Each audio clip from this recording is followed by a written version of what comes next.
Meus irmãos e minhas irmãs, amigos e amigas do YouTube e do Facebook, nessa quarta-feira eu saúdo a todos vocês com a paz do Senhor.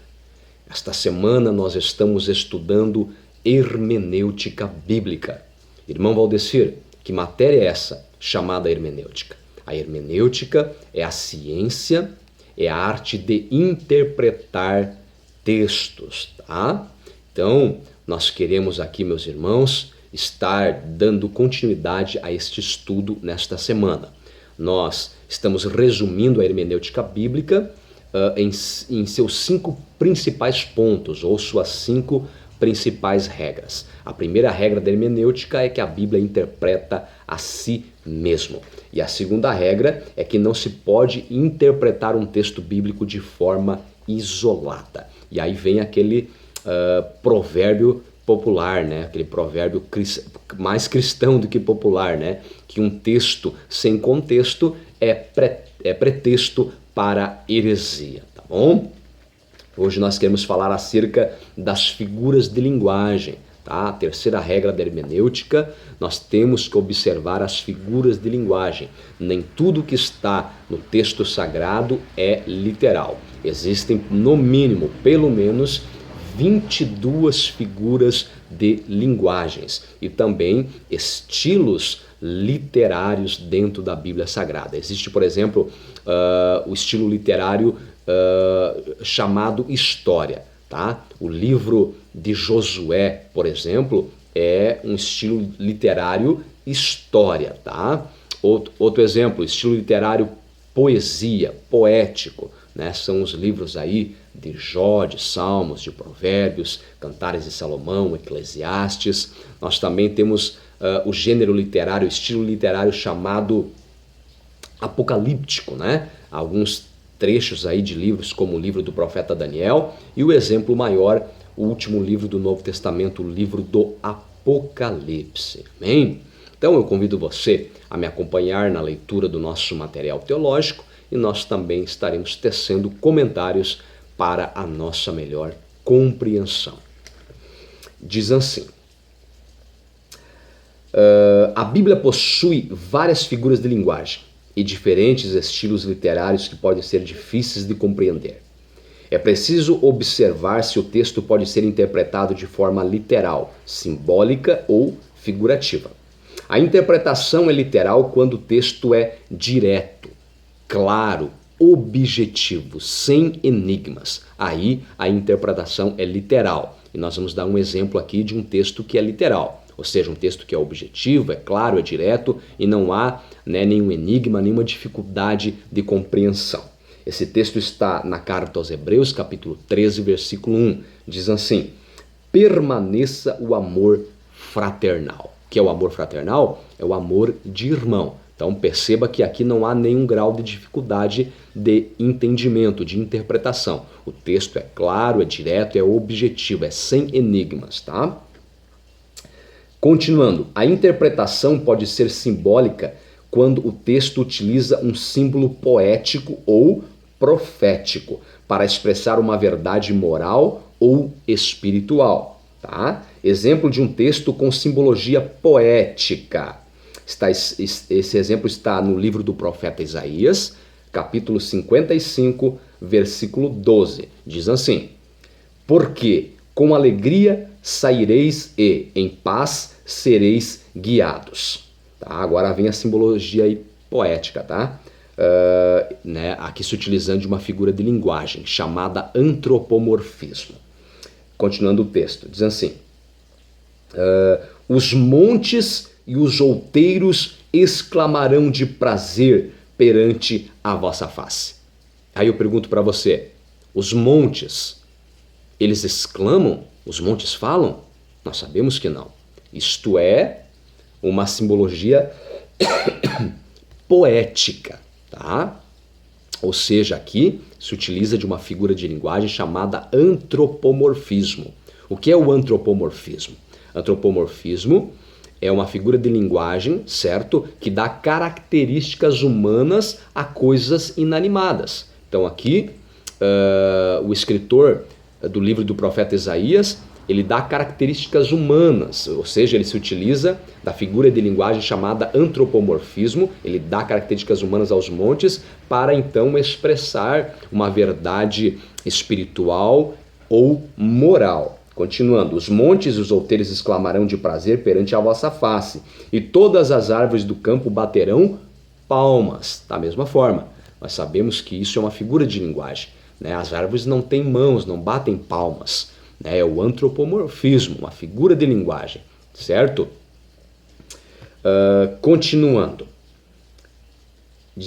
Um exemplo agora de um texto com simbologia profética, um exemplo de um texto com simbologia profética.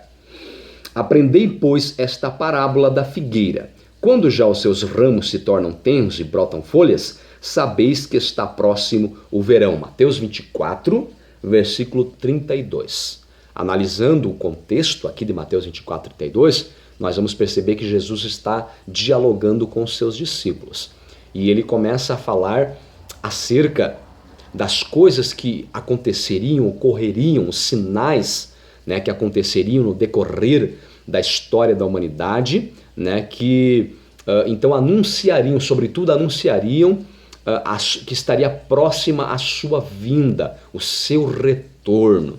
Tá? E então agora aqui ele se utiliza então de uma simbologia profética, dizendo, aprendei, pois, esta parábola da figueira. Quando já os seus ramos de quem?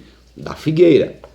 Quando já os seus ramos se tornam tenros e brotam folhas, sabeis que está próximo o verão. E depois, na sequência, o versículo 33, a seguir, Jesus vai dizer, da mesma forma, quando os sinais que eu disse para vocês acerca que antecederão a minha vinda acontecerem, vocês saberão que a minha volta estará próxima, tá? Então aqui um exemplo de simbologia profética.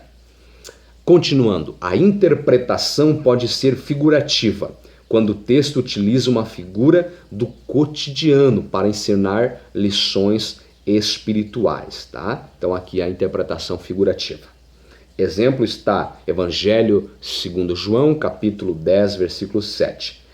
Tornou, pois, Jesus a dizer-lhe, em verdade vos digo que eu sou a porta das ovelhas. Nós sabemos que isso aqui é figurativo, né? É uma figura de linguagem, a saber, uma metáfora, tá? O que é uma metáfora?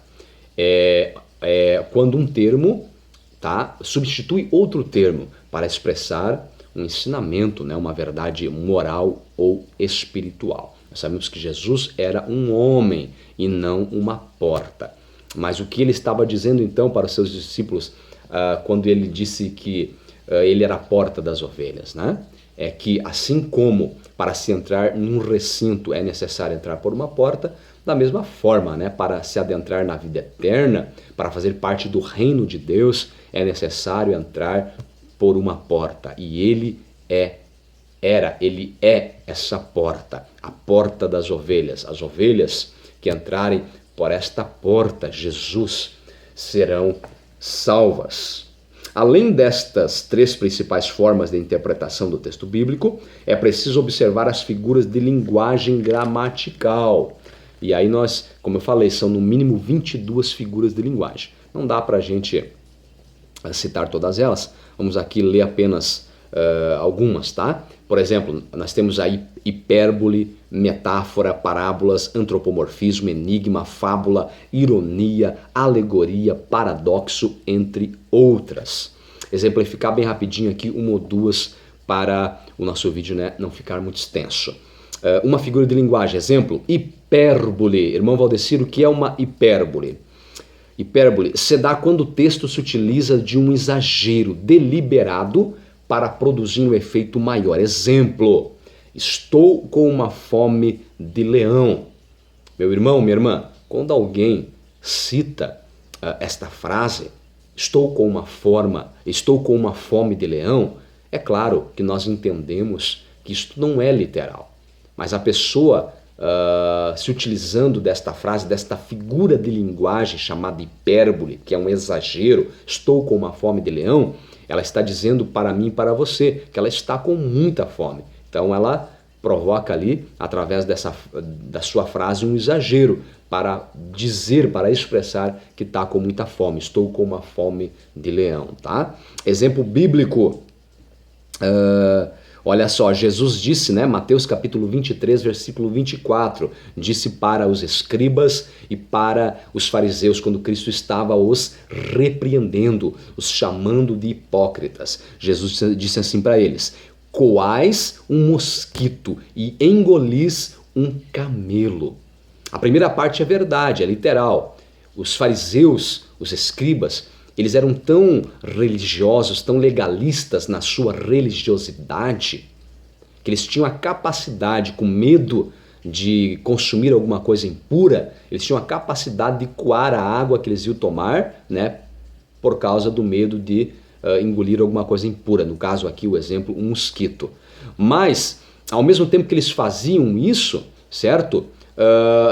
Jesus vai dizer para eles assim, mas aquilo que realmente importava não fazer, que era praticar o pecado, aí eles não faziam esforço nenhum para não pecar. É por isso que Jesus diz para eles: coais um mosquito e engolis um camelo. Em outro texto, Jesus vai dizer que o que contamina o homem não é aquilo que entra pela boca, mas aquilo que sai pela boca, certo? Então, perceba que os escribas e os fariseus invertiam, eles coavam a água com medo de se contaminar com algo que entraria pela boca, mas eles não se importavam nem um pouco com aquilo que realmente contamina o homem, que é aquilo que sai da boca, né? Então eles praticavam todo tipo de hipocrisia, imoralidade, depravação, falsa fé, certo? Então por isso que Jesus disse para eles: vocês comem um mosquito, mas vocês engolem um camelo. Era um exagero, né? Jesus estava dizendo que eles eram falsos, que eles eram hipócritas, certo? Que eles eram falsos religiosos. Pois bem, mais um exemplo aqui nós podemos então citar, tá?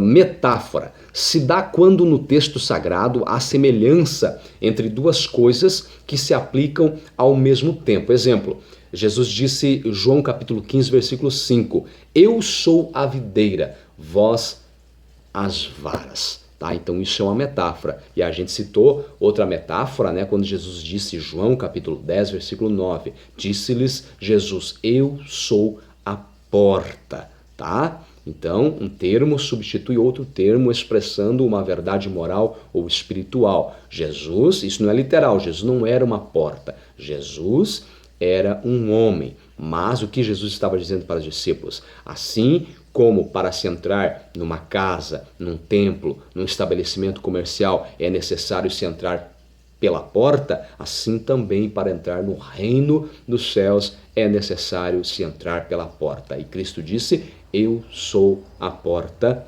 do reino dos céus. E lá em João capítulo 14, versículo 6, Jesus vai dizer, eu sou o caminho, a verdade e a vida. Ninguém vem ao Pai senão por mim. Né? Ou seja, pela porta. Jesus é a porta. Amém? Meus irmãos, a mensagem de hoje seria essa. Deus os abençoe na pessoa maravilhosa do Senhor Jesus. Até o dia de amanhã, querendo Deus. Amém?